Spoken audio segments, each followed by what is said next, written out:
Ekspresi wajah Putri Chandrawati saat dipertemukan Ferdy Sambo dalam rekonstruksi pembunuhan Brigadir J pada Selasa 30 Agustus menuai sorotan.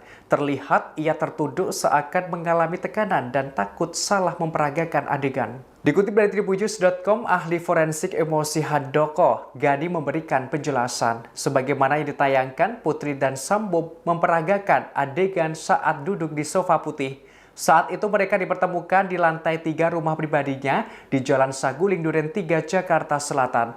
Dalam adegan ini, Putri terus menundukkan kepalanya, bahkan ia seperti tak berani menatap suaminya. Putri pun tampak berusaha menghindari kamera. Handoko menduga Putri Chandrawati mengalami tekanan.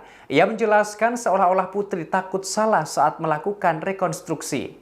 Hal ini berbeda dengan Sambo yang tampak tenang. Handoko menuturkan Putri Chandrawati tidak perlu menunduk dan menghindari kamera. Diungkapkan seharusnya Putri berani menatap suami saat keduanya dipertemukan.